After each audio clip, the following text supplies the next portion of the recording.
오늘은요 이사야 11장 말씀 전하겠습니다. 올해는 특별히 이사야 강해 설교를 계속하고 있는데요. 오늘 주제는 이사야 11장 그는 주님을 경외하는 것을 즐거움으로 삼는다라는 말씀으로 준비했습니다. 지난 주 중에는 10장 말씀 이사야 10장 말씀 전했는데요. 살아남은 자가 돌아올 것이다. 내가 아시리아 왕을 벌하겠다. 야곱의 자손 가운데 남은 사람들이 전능하신 하나님께 돌아올 것이다 라는 주제로 주중 말씀을 전했고요. 오늘은 이제 11장 말씀 전하도록 하겠습니다. 이사야서 11장 1절부터 5절 말씀이 오늘 중심 구절입니다. 같이 한번 한 목소리로 읽어봤으면 좋겠습니다. 이사야서 11장 1절부터 5절. 이새의 시작. 이새의 줄기에서 한 싹이 나며 그 뿌리에서 한 가지가 자라서 열매를 맺는다. 주님의 영이 그에게 내려오신다. 지혜와 총명의 영, 모력과 권능의 영, 지식과 주님을 경외하게 하는 영이 그에게 내려오시니 그는 주님을 경외하는 것을 즐거움으로 삼는다. 그는 눈에 보이는 대로만 재판하지 않으며 귀에 들리는 대로만 판결하지 않는다. 가난한 사람들을 공의로 재판하고 세상에 억눌린 사람들을 바르게 논지한다. 그가 하는 말은 몽둥이가 되어 잔인한 자를 치고 그가 내리는 선고는 사악한 자를 사형에 처한다. 그는 정의로 허리를 동여매고 성실로 그의 몸에 띠를 삼는다. 아멘. 이사야서 10장을 지나서 이사야서 11장에는 본격적으로 하나님께서 이사야를 통해 메시아 그리스도의 모습을 구현해내고 그 시대가 어떤 모습인지에 대해서 예언하는 것이 성경에 기록되어 있습니다. 자, 오늘 설교 첫 번째 포인트는요. 그는 주님을 경외하는 것을 즐거움으로 삼는다입니다. 앞에 구절 좀 보여주세요. 여기 이새의 줄기에서 한 싹이 나며 그 뿌리에서 한 가지가 자라서 열매를 맺는다라고 이사야 11장 1절은 기록하고 있습니다. 오늘 이사야 11장 말씀은 이스라엘과 유다 백성이 하나님의 말씀을 통해서 그들의 현실은 좀 어렵지만 그럼에도 불구하고 하나님이 주시는 비전, 하나님이 특별히 말씀으로 주는 비전에 대해서 구체적으로 된 것을 같이 나누고 싶습니다. 근데 첫 번째 넘겨주세요. 슬라이드 넘겨주시면 신기하게도 이새의 줄기에서 한 싹 뿌리에서 한 가지의 열매를 맺는다고 1절 쓴 건 좀 이례적인 일이죠. 보통 이스라엘 백성들은 다윗의 후손 중에 왕이 태어날 거라고 우리는 보통 그런 문구에 친숙하잖아요. 근데 왜 이사야서 11장은 이새의 줄기에서 이 표현을 했을까? 이새가 다윗 왕의 아버지잖아요. 근데 이제 굳이 표현하자면 다윗 이전의 지위, 그러니까 왕 이전의 지위, 농부였던 다윗의 아버지 이새가 상징했던 약간 미천한 신분, 낮은 신분에서 그리스도가 태어날 거라는 것을 암시한다고 얘기합니다. 좀 특이한 경우죠. 보통은 이제 왕권, 강성한 모습으로 그리스도를 묘사하지만 이사야 11장의 모습은 조금 낮은 비천한 농부였던 이새의 그것도 이제 그루터기에서 싹이 난다라는 표현으로 뿌리와 싹을 표현하면서 이렇게 겸손한 미천한 신분을 기록한 것을 볼 수가 있습니다. 자, 다음 슬라이드 넘겨주세요. 2절에 보면 주님의 영이 그에게 내려오신다라고 써 있어요. 이제 저희는 세 번역을 보는데 이제 우리 개역 개정판을 보면 여호와의 신이 이렇게 강림하신다라는 표현을 씁니다. 그리고 메시아 그리스도 기름 부은 자에 대해서 세 가지 그 쌍으로 이제 이렇게 대비를 시켜서 말씀을 전하죠. 첫 번째는 그리스도가 오시면 메시아가 오시면 그는 지혜와 총명의 영이 내린다고 합니다. 지혜와 총명은 왕이 필수적으로 가져야 될 기본 자질이라고 합니다. 지혜는 외적 분별력을 말하고 총명은 이제 이보다 깊은 내적 통찰력을 의미한다고 합니다. 그러니까 특히 이 메시아가 오는 시대에 이 모습이 왜 중요하냐면 현재 유다 백성이 이 말씀을 들을 때 지금 유다 백성이 갖고 있는 왕의 모습과는 너무 대별되는 모습이에요. 여러분도 아시겠지만 아하스도 그렇고 유다 백성들이 생각하는 왕의 모습에서부터 많이 떨어져 있는 현실에서 메시아 그리스도가 오면 이렇게 될 거라고 그들이 이제 보고 있는 거예요. 비전. 그리고 특별히 하나님은 이사야를 통해서 그 비전을 구체적인 말씀으로 구현해 내십니다.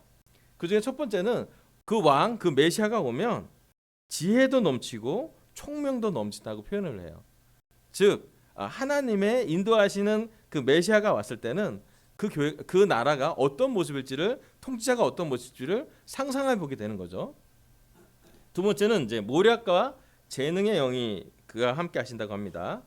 모략은 정책 수립을 위반, 전쟁 계획의 작성을 포괄적인 전략을 구성하시는 힘을 얘기하는 거고, 재능은 재능 또는 능력은 군대를 이끌고 나가서 싸울 수 있는 영적인 힘을 얘기하는 겁니다. 자, 이게 모략과 재능, 능력이 왜 필요하냐면 유대 그 지역은 되게 약한 지역이었거든요. 우리 계속 강해 설교에서 알겠지만 그 당시 고대 근동의 그 강대국들, 뭐 아시리아부터 시작해서 북이스라엘 또 에브라임 여러 많은 상황에서 그 유다 백성은 작은 나라에 남유다 왕국의 조그만 국가였기 때문에 사실은 능력이 좀 부족했어요. 그러니까 모략과 재능의 영이 왜 필요하냐면 그들의 삶에 간절히 필요했던 군사적인 승리를 할 수 있는 영이 필요했던 그 모습으로 그는 구현해냅니다. 자, 세 번째로는 지식과 주님을 경외하는 영이라고 합니다. 지식은 하나님에 대한 뜻에 대한 깊은 이해를 말하고요. 여호와를 경외하는 것은 여호와를 이렇게 사유의 대상이 아니라 경배의 대상으로 하나님께 대한 왕의 절대적인 두려움과 복종을 말하는 것이에요. 왕도 있지만 정말 하나님이 구현하시는 메시아 왕의 가장 놀라운 많은 모습은 왕이 자기를 섬겨라가 아니라 그 왕이 주님을 하나님을 경외하는 것으로 그들은 안정감을 느낀다는 거예요. 우리도 그러지 않습니까? 어떤 우리가 인도자를 구하긴 하지만요.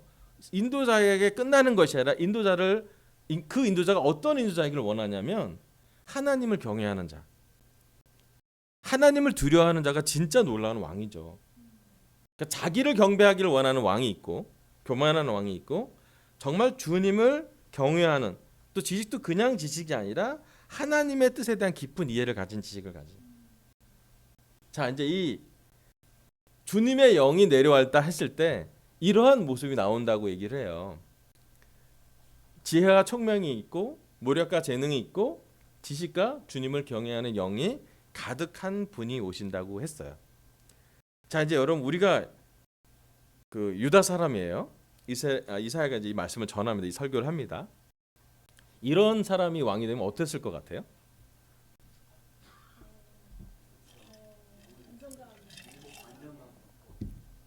네, 정말 좋지 않겠습니까? 지덕체를 고루 갖춘 우리나라 표현을 하면 이 모습을 너무 그리워했어요. 이 모습을 너무 원했고 이 모습이야말로 이스라엘 사람들, 유다 사람들한테는 그 상태로 비전이었습니다. 언젠가 그 왕이 오시면, 주님이 보내시는 메시아가 오신다면, 그리스도가 오신다면 이런 모습일 거라고 그들은 기도하게 되고 그려보게 됩니다. 자, 마지막 3절에 대해서 다음 슬라이드 넘겨주세요. 그는 주님을 경외하는 것을 즐거움으로 삼는다고 했습니다. 히브리어 원문을 얘기하면 여호와를 경외하는 것을 코로 호흡한다라는 뜻이에요. 루하흐라는 단어를 써요. 그게 뭐냐면 해석하면 여호와를 경외하는 것을 좋은 향기로 만끽하는 것이라고 표현할 수 있어요. 메시아 그리스도는 마치 향기로운 꽃향기를 숨쉬듯이 오로지 여호와에 대한 경외로 그의 만족과 즐거움을 삼으신다라는 기록이에요. 즉 이스라엘 사람들이 가장 바라고 유다 사람들이 가장 바랬던 왕의 모습은 메시아 그리스도의 모습으로 표현되고 있습니다. 오늘 우리가 강서 제자들이고 또 제주 가정교회 제자들이겠지만 우리의 관점, 한국인이라는 관점을 잠깐 내려놓고 당시의 유다 백성의 관점으로 이 구절을 본다면 사실은 이 구절은 그들 민족에 대한 가장 놀라운 비전이자 그들의 유토피아적인 모습을 구현해내고 있습니다. 희망과 비전은 말씀으로부터 시작된 것을 알 수가 있죠. 당시 아시리아나 북이스라엘 등 정치적 군사적 동맹이 강한 열강 중에 작은 남유다 국가에서 이런 모습은 그들에게 비전이자 희망이자 주님의 주권적인 능력을 상징하는 것이었습니다. 하지만 현실은 어떻습니까? 유다 백성은 정의와 공의가 없는 모습의 국가로 살고 있었습니다. 유다 왕은 당시의 왕은 다른 국가의 왕의 눈치를 보는 상황이었고 정치적인 동맹과 군사적인 동맹에 늘 백성들은 불안과 걱정과 두려움이 많았던 시대였었죠. 이런 상황이었기에 하나님은 이사야를 보내셔서 거의 완벽에 가까운 왕, 메시아, 그리스도, 기름 부은 자에 대한 모습을 묘사하고 있습니다. 4절과 5절에는 메시아가 오면 현재 세상적인 통치와는 완전히 다른 메시아가 통치하는 세상은 이런 통치라고 기록합니다. 제가 한번 읽어볼게요. 가난한 사람들을 공의로 재판하고 세상에 억눌린 사람들을 바르게 논죄한다. 그가 하는 말은 몽둥이에 대어 잔인한 자를 치고 그가 내리는 선고는 사악한 자를 사형에 처한다. 그는 정의로 허리띠를 동여매고 성실로 그의 몸에 띠를 삼는다라고 기록되어 있습니다. 들어보면 아시겠지만 정말 메시아가 통치하는 세상은 가난한 사람들이 정의롭게 되는 세상. 그 현실은 어땠을까요? 유다 사람들한테 가난한 사람들은 정의롭지 못한 대우를 받았다는 것이에요. 여러분 성경 보시면 알겠지만 성경에 거의 반대되는 게 현실이라고 생각하면 되십니다. 그래서 이 구절이 그들에게는 의지가 되고 희망이 되고 위안이 되고 그 모습을 기도하게 되는 것이었죠. 또 여기 말씀처럼 세상에 억눌린 사람들이 억눌려서 살게 되는 세상이었지만 바르게 그 메시아가 오면 통치할 거라고 그들은 기대하게 됐습니다. 자, 이제 다시 유대 백성의 눈으로 이 구절을 봤다면 이제 현재 강서와 우리 제주 가정계의 관점으로 우리한테 한번 적용해 볼게요. 아마 우리 이 시대도 이사야 시대랑 좀 공감될 수 있을 거라고 생각이 됩니다. 왜냐하면 우리 강서와 제주 가정교회도 한계가 있는 삶을 살게 되잖아요. 먼저 처음에 우리가 공감할 수 있는 부분은 건강입니다. 요즘 우리 제자 중에 아픈 사람들이 많아졌어요. 육적으로도 그렇고 또 정신적으로도 그렇고 영적으로도 그렇고요. 요즘 좀 아픈 제자들이 좀 늘어가고 있는 게 현실인 것 같습니다. 이런 아픈 제자들이 많아지고 또 가족 중에 아픈 사람도 있을 때는 우리 마음속에 늘 현실적으로 힘든 무거운 참 끊임없는 그런 큰 무거움을 갖고 살게 되기죠. 두 번째는 재정입니다. 코로나 이후 재정은 참 잘 회복되지는 않는 것 같아요. 지금 현재 한국교회 저희 그리스도교회 말고도 전체 한국교회에서 가장 코로나 이후 회복되지 않는 그룹, 코로나 이후로 회복되지 않는 사회 집단을 교회로 봅니다. 실제로 그러세요. 현실이 그래요. 코로나 때문에 가장 많이 교회가 어려워졌었고 코로나 이후 회복이 가장 자영업은 뭐 폐업도 하고 막 그렇게 하지만 교회는 그렇게 쉽지 않잖아요. 그러면서 사실은 되게 어려운 부분이 교회 재정으로 표현할 수 있습니다. 우리 강서교회도 사실 재정적인 부분에서 되게 쉽지 않잖아요. 그런 부분을 이렇게 볼 수도 있죠. 물론 감사하게도 우리는 이렇게 주로 헌금을 자동이체를 해서 많은 걸 됐지만 실제로 사실은 우리 삶의 재정은 늘 도전이 있는 게 현실인 것 같습니다. 자, 세 번째로는요. 교회 또는 교회 리더십.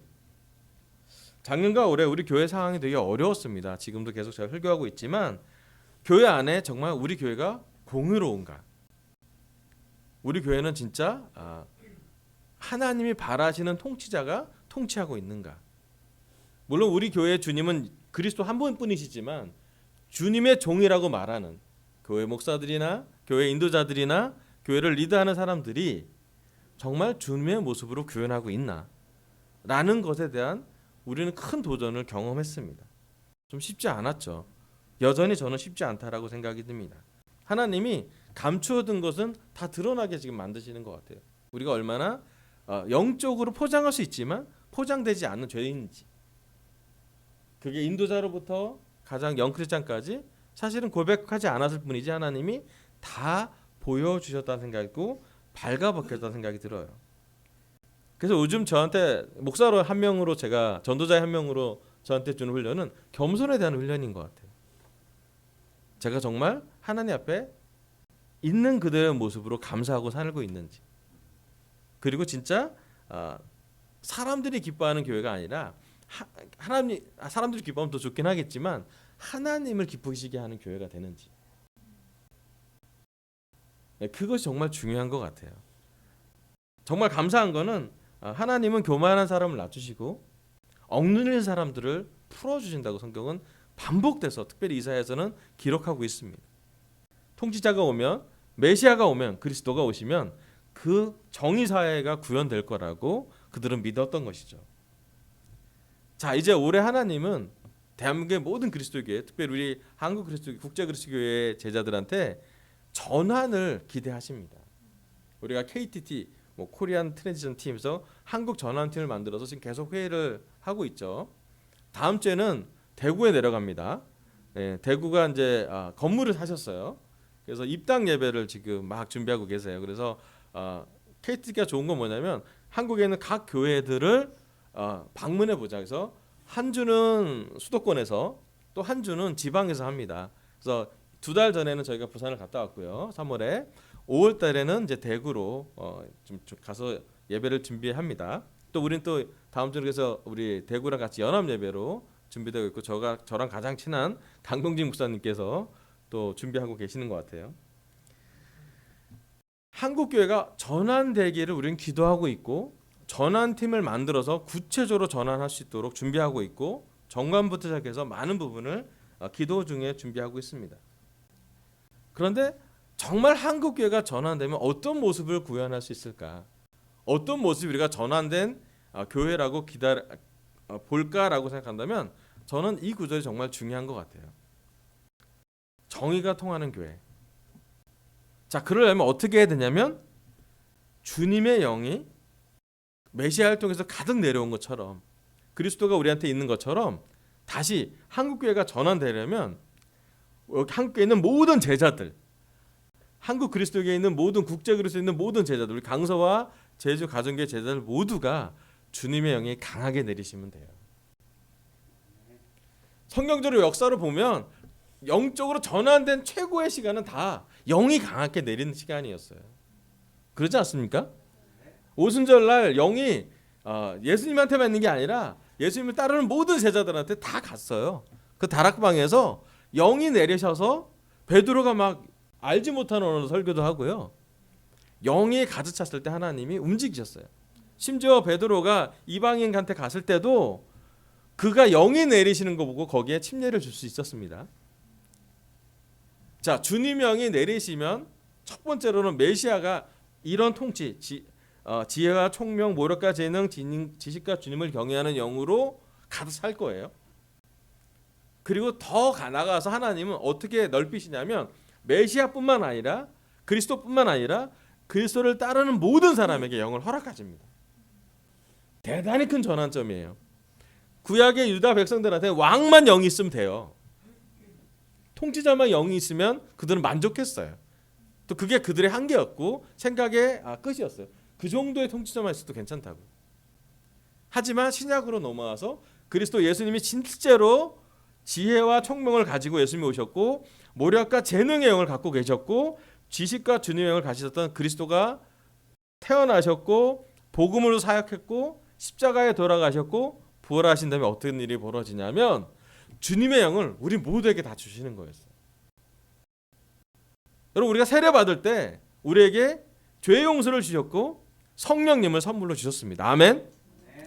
이젠 우리가 인도자들뿐만 아니라 우리 한 사람 한 사람이 다 왕 같은 제사장이라고 베드로는 선언합니다. 우리 여기 있는 한 사람 한 사람이 다 여기 나온 메시아가 가졌던 그리스도의 영의 일부분을 주셨을 거라고 생각이 들어요. 전부는 아니겠죠. 그리스도가 인도자이고 그리스도가 중심이기 때문에 그리스도는 다 가질 수 있도록 우리가 다 가질 수 없다고 할지라도 적어도 하나님은 우리에게 재능과 주님의 영을 허락했을 거라고 생각이 듭니다.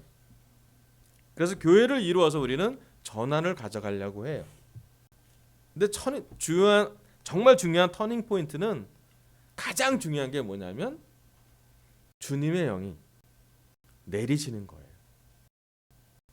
그리고 그 주님의 영이 내리시는 그 사람들은 어떻게 되냐면요, 주님을 경외하는 것을 즐거움으로 삼게 되죠. 아멘. 여러분, 예배 부르는 게 즐겁습니까? 아까 나는 기뻐요 되게 어색하게 찬양했잖아요. 어색했잖아요. 박자 안 맞아갖고 우리. 그 찬양 정말 오랜만 아닙니까? 예. 사실은 현실이 그렇게 기쁘지 않아요. 리얼하게 얘기하면 기쁠 일이 그렇게 많지 않잖아요. 하지만 왜 우리가 기쁩니까? 왜 우리가 평화롭고 왜 우리가 자유롭습니까? 네, 메시아가 있기 때문이에요. 우리 마음에 그리스도가 있기 때문에 현실은 되게 기쁘지 않지만 그리스도가 기뻐하라고 우리한테 이 말씀 중에 찬양 중에 우리를 자극하시고요. 어색하게라도 그 반주에 맞춰서 또 우리 현욱 형제 찬양인데서 맞춰서 우리가 기쁘다고 얘기하면서 기쁨을 찾는 거죠. 우리 마음의 중심에 가볼게요. 우리 외면, 우리의 현실, 우리의 상황, 우리의 감정은 때로는 기쁘지 않을 수도 있지만 우리 중에 아픈 사람이 많아서 기뻐지지 않아요. 재정이 어려워서 기쁘지 않을 수 있고요. 교회 리더십을 볼 때 기쁘지 않을 수 있어요. 하지만 여전히 주님의 영이 내리시면, 주님의 영이 가득한 그리스도와 함께 있다면, 또 그 그리스도의 영이 우리에게 성령님으로 통해서 다 전달되어졌다면 우리는 그 성령님 때문에 기뻐하시는 거죠. 성령님 우리를 말씀으로 가득 차게 도와주시고 주님의 영이 가득 차게 도와주시고 성경 따라가면서 우리는 지혜와 총명이 생기고요. 성경 말씀을 다 따르다 보니까 우리에게는 재능도 생기고 능력도 생기겠죠. 그리고 정말 한국 전환팀이 어디로 갈 거냐면 성경대로 갈 거예요. 그러지 않겠어요? 교회가 전환되면 어디로 전환됩니까? 그리스도를 닮은 대로 전환되는 거예요. 그리스도와 같아지는 모습으로 그리스도를 더 닮아가고 그리스도처럼 교회가 기능할 수 있도록 그리스도의 몸된 교회가 그리스도의 머리 닮은 몸으로 따라가는 것이 바로 궁극적인 전환이라고 생각이 듭니다. 네, 주님의 영이 강하게 내리시면 주님을 경외하는 것을 즐거움으로 살게 됩니다. 아멘. 메시아는 주님의 영이 내린 사람이라고 표현할 수 있습니다. 그리고 그 메시아 그리스도가 와서 우리 모두 각자에게 그의 영을 나누어 주셨습니다. 그래서 여러분 오늘 시간 우리 삶에 많은 어려움이 있다 할지라도 주님의 영이 있기 때문에 기뻐하시길 바랍니다. 그리고 주님을 경외하는 것을 즐거움으로 삼으시길 바랍니다. 시편 1장 1절에 이렇게 나오잖아요. 여호와의 율법을 밤낮으로 묵상한 사람이 즐겁다고요. 아멘. 설교 듣는 이 시간 우리가 좀 어렵지만 기쁨을 선택하길 바라고, 그냥 표면적인 기쁨이 아니라 내면적인 본질에서 나오는 기쁨으로 우리가 같이 갔으면 좋겠어요. 단지 예배를 드릴 때뿐만 아니라 여러분 집에서, 여러분 직장에서 여러분의 아픈 제자들을 만날 때 이 본원적인 기쁨을 가져가시길 바랍니다. 주님의 영이 내리시면 주님을 경외하는 것을 즐거움으로 삼을 것입니다. 그럼 하나님이 올바르게 창조주로서 우리를 인도하실 거예요. 우리는 잠깐 지나가는 존재일 수 있지만 하나님은 영원하시고 그 영존하시는 아버지가 계시기 때문에 오늘 이 시간 우리가 안정감을 갖고 기쁘게 찬양하고 기쁘게 살았으면 참 좋겠습니다. 정말 우리 교회가 전환하기 위해서는 우리 모두가 주님의 영이 강하게 되기를 기도하시길 바라겠고요. 주님을 경외하는 것을 즐거움으로 삼기로 결정하면 좋겠습니다. 아멘. 다음 슬라이드 넘겨주세요. 이사야서 11장 6절부터 10절까지 제가 읽어볼게요. 이사야서 11장 6절에서 10절입니다. 그때에는 이리가 어린 양과 함께 살며 표범이 새끼 염소와 함께 누우며 송아지와 새끼 사자와 살찐 짐승이 함께 풀을 뜯고 어린아이가 그것들을 이끌고 다닌다. 암소와 곰이 서로 벗이 되며 그것들의 새끼가 함께 눕고 사자가 소처럼 풀을 먹는다. 젖 먹는 아이가 독사의 구멍 곁에서 장난하고 젖된 아이가 살무사의 굴에 손을 넣는다. 9절 나의 거룩한 산 모든 곳에서 서로 해치거나 파괴하는 일이 없다. 물이 바다를 채우듯 주님을 아는 지식이 땅에 가득하기 때문이다. 10절 그날이 오면 이새의 뿌리에서 한 싹이 나서 만민의 깃발로 세워질 것이며 민족들이 그를 찾아 모여들어서 그가 있는 곳이 영광스럽게 될 것이다. 아멘.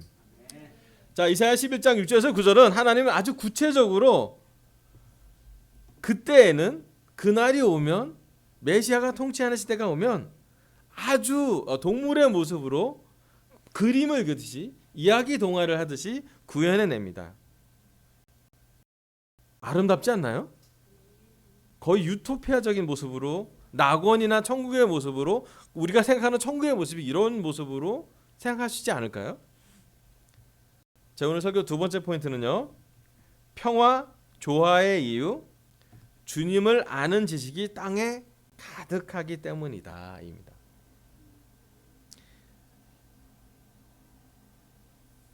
하나님이 기록한 막 사자와 어린 양이 같이 뛰놀고 아름다운 모습을 하는 이유는 주님을 아는 지식이 땅에 가득할 때 물이 바다를 채우듯이 하나님의 거룩한 상 모든 곳에서 그런 일이 벌어진다라고 성경은 기록하고 있습니다.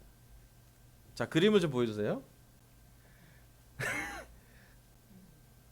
사자와 어린 양이 뛰어놀 수 있을까요? 함께 살 수 있나요? 사자는 살 수 있죠. 먹으면 되니까. 어린 양이 위험하죠. 그죠? 철 모르는 어린 양이 위험할 수 있어요. 자, 그래서 조금 상상화잖아. 상상화.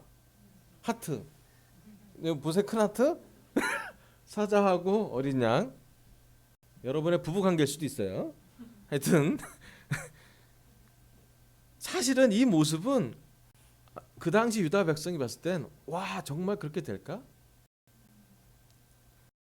그때에는 이리가 어린 양과 함께 살며 표범이 새끼 염소와 함께 누우며 송아지와 새끼 사자와 살진 짐승이 함께 풀을 뜯고 어린아이가 그것들을 이끌고 다닌다고 합니다.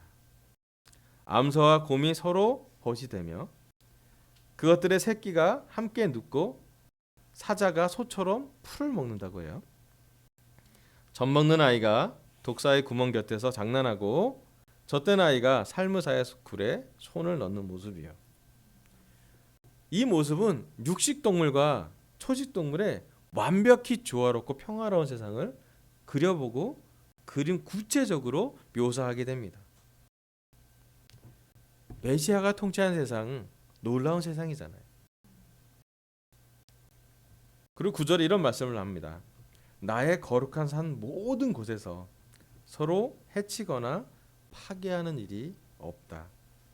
물이 바다를 채우듯 주님을 아는 지식이 땅에 가득하기 때문이다.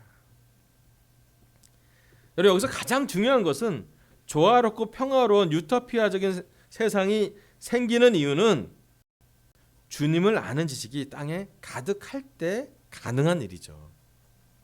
즉 주님의 통치가, 주님의 인도하심이, 메시아 그리스도의 인도하심으로 모든 사람이 복종될 때, 그냥 지식이 그냥 전해진다는 게 뉴스가 전해진다는 것이 아니라 그 지식으로, 그 깊은 지식으로 사람들이 순종하며 살 때 이 모습이 구현된다라고 성경은 기록하고 있습니다. 이사야서 11장 6절에서 10절은 메시아의 탄생만 예언하는 것으로 그치지 않고 메시아가 통치할 세상을 예언을 하죠. 자, 타임라인으로 가볼게요. 이사야서 11장은 예수님이 태어나기 700년 전의 글입니다. 우리가 많이 봤던 구절은 예수님이 통치자가 나올 거야, 처녀의 몸에서 나올 거야, 메시아가 태어나는 예언에서 우리가 많이 본 적이 있어요. 700년 전에 그 예언이 되죠. 700년 후에 예수님이 태어나서 정말 그렇게 사세요. 그런데 약간 갭이 있어요. 이스라엘 생각하는 메시아는 정치적인, 군사적인, 막 경제적인 그런 위력자를 원했는데 사실 예수님은 되게 비천한 곳에서 처녀의 몸에 태어나서 이스라엘 백성이 원하는 그 눈높이의 메시아가 아니라 하나님이 기뻐하시는 메시아였지만 이스라엘 백성들이 그렇게 기뻐하는 사람은 아니었을지도 모르겠어요. 하지만 성경은 이사야서는 숨겨진 그 사실이 예언으로 성취된 것을 기록합니다. 자, 그 예언이 기록되고 나서 지금 2000년이 지났죠. 복음이 완성되고 우리가 2000년, 2023년이니까 2000년에서 지금도 그 예언은 성취되고 있는데요. 여기 나온 이 내용의 모습은 계시록의 모습이랑 좀 비슷하지 않습니까? 네, 우리 다음의 모습까지도 타임라인으로 보면 몇 년이 될지 모르겠지만 현재 한 2700년 정도 지나왔어요. 여전히 이 구절은 우리한테 미래적인 모습으로 다가올 수 있습니다. 어쩌면 천국의 모습이 이럴지도 모르겠어요. 동물들인데 사자가 막 풀을 뜯어 먹어. 초식이 돼서 갑자기 얘가 막 되새김질을 하고 막 뾰족해서 잘 안 되겠죠, 이빨이. 어떤 모습인지 모르겠지만 이사야가 봤던 모습은 이사야 6장에서 주님의 보좌를 직접 보고요. 이사야서 11장에서 이사야가 봤던 모습은 아주 구체적으로 기록합니다. 마치 그림을 그리듯이. 제가 이 구절이 기억나는 건 뭐냐면 제가 초등학교 1학년 때 처음 강원도 정선군 고안원 박심리에서 교회를 가봅니다. 가서 처음으로 봤어요. 그때 큰 달력 같은 거 이렇게 넣어서 막 그 뱀 그려져 있고 거기에 이제 이 장면이 나와요. 이 장면을 전도사님 구현해냈어요. 나름 색칠하셔서 리얼하게 초록밭에서 막 사자가 풀 뜯어서 풀이 좀 떨어진 모습을 구현한 걸 기억합니다. 제가 봤던 첫 성경의 구절이었어요. 네. 이게 하나님이 메시아를 그리스도를 통해서 보냈던 모습이 그렇습니다. 정말 아름다운 모습이지 않습니까? 애들이 막 그 독사의 구멍에서 막 장난하고 손을 넣어도 물지 않는다고. 현실에서는 우리가 살고 있는 현실에서는 아마 이런 일은 벌어지지 않을 것 같아요. 하지만 하나님이 이스라엘을 통해서 구현했던 이 세상은 그 시대 유다 백성들에게 아마 유일한 희망이 될 것 같아요. 그리고 이스라엘 사는 백성의 수없이 수백 년이 지난 이스라엘 백성의 마음속에서도 메시아가 오면 이런 일이 생길 거라고 그들은 믿습니다.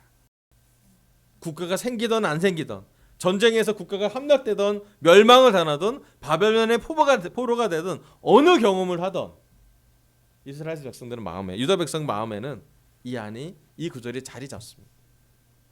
현실에서 너무 힘들고 믿을 수 없을 정도로 국가가 멸망하고 또 포로가 되고 어려운 현실을 경험하더라도 그들은 이 말씀을 놓치지 않아요. 그래서 마지막 예수님이 왔을 때도 메시아가 지금입니까? 라고 묻는 사람이 그때도 있었어요.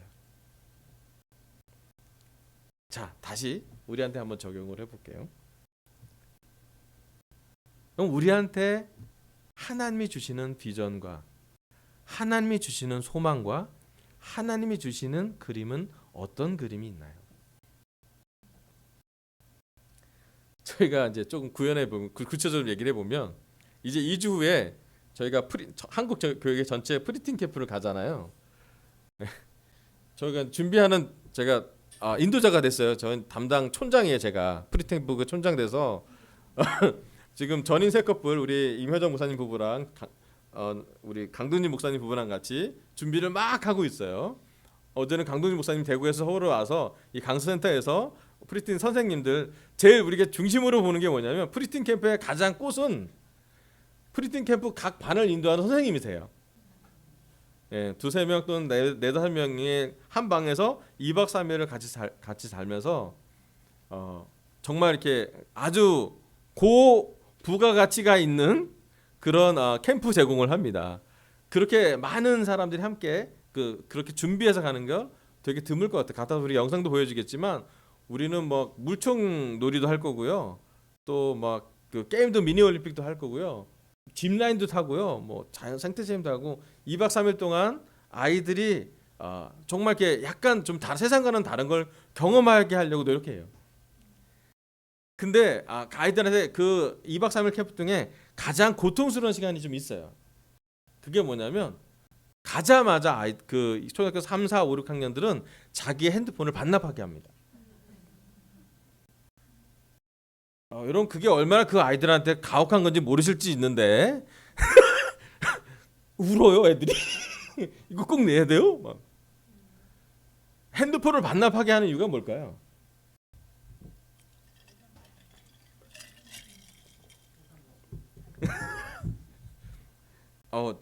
거의 그 초등학교 3, 4, 5, 6학년한테 핸드폰을 반납이란 거냐면 이 세상과 구분되는 걸 의미합니다.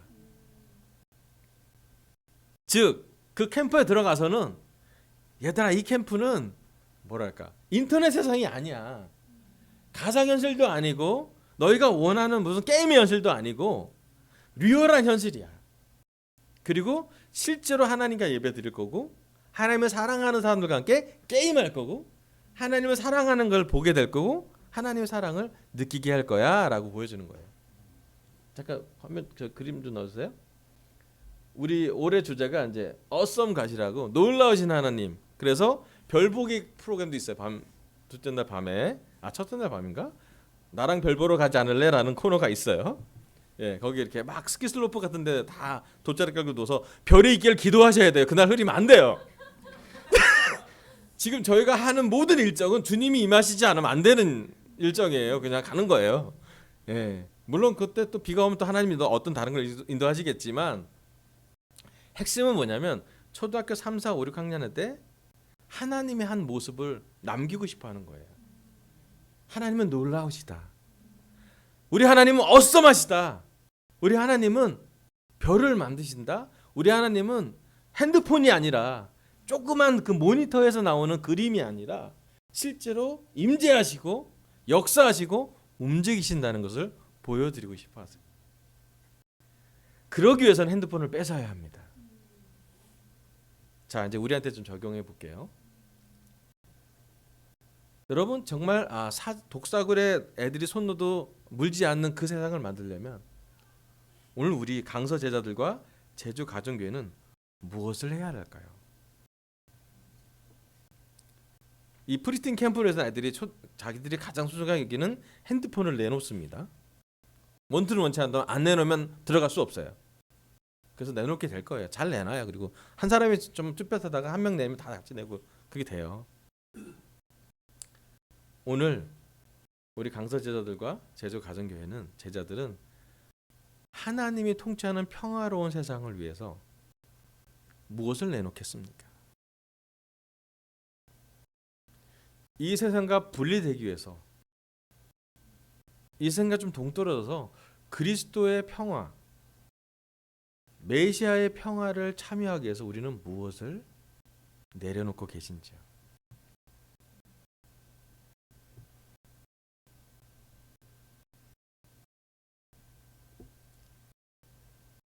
때로는 우리가 이 세상에 살면서 너무 세상에 묻혀 살면서 세상에 많은 걱정, 불안, 두려움, 심지어 이렇게 복잡한 분산된 마음을 갖고 그리스도를 평화를 구할 때가 많아요.